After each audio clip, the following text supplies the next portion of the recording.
Usually I mention my grandma as the primary source for my inspiration, but it seems I'm blessed with many amazing women in my life, and today I want to give credit to my mother-in-law, from whom I learned this recipe. And by far, this is the best meat stock or chicken soup base idea that I've ever tried in my life. I'm in love with it, and I don't think I can ever go back to what I used to call stock before. I think I've made my case quite clear, Your Honor, and without more dilly-dally, I shall proceed to share this magical recipe with you. The entire secret is in the meats that we will use. And yes, you heard it well, meats, plural. Because we will use chicken, duck, and turkey. More specifically, we will use the backs, the necks, and the wings. You know, the cheap cuts that you can always find pre-packaged in the store near you. If you've seen any of my other videos and you decided to come back for more, then I assume that you are finding some value in them. If that's the case, please bless me with your kindness by subscribing to the channel, as it helps me grow and become better. In return, I promise to bring you higher value content each time. Thank you very much. So for this recipe you will need 500 grams of chicken, 500 grams of duck, and 500 grams of turkey, all backs, necks, and wings, like I mentioned before. Then for the vegetables you will need 300 grams of peeled whole onion, 300 grams of peeled carrots, 300 grams of peeled parsnip roots, 300 grams of peeled celery roots, and 300 grams of whole mushrooms.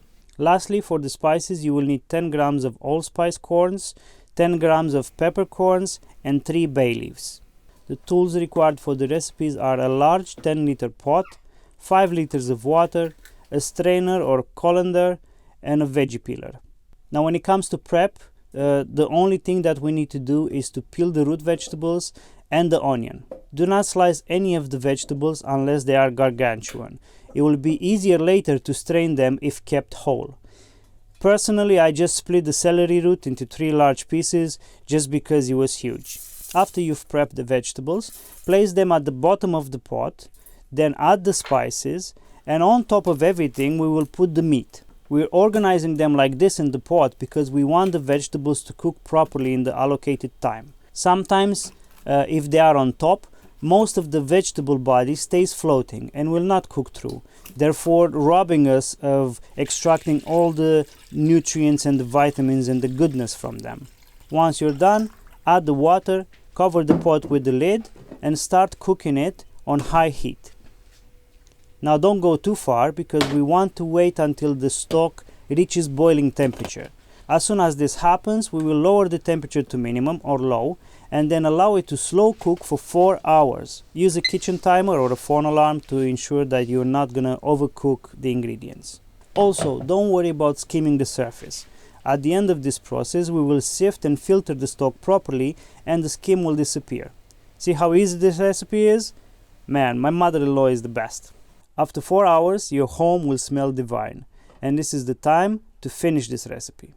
So turn off the stove and prepare another large pot. The best place to do this is in the kitchen sink to avoid any potential mess from spillage. Once you have the new pot in the sink, place the sifter or the colander on top of it and slowly pour the contents of the stock through. Take your time and do this in stages, as there are a lot of solids inside of the pot. And make sure not to waste them. We'll talk about them in a second, but now back to the stock.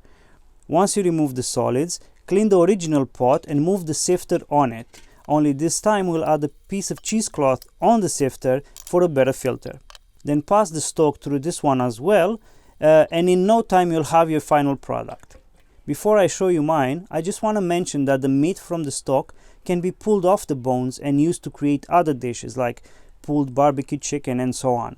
Same with the veggies. So what I'm trying to say is use as much of this as possible and limit food waste, please. Now look at this delicious, rich and fatty broth that we made. Don't it look amazing? Well, it also tastes fantastic, but don't take my word for it.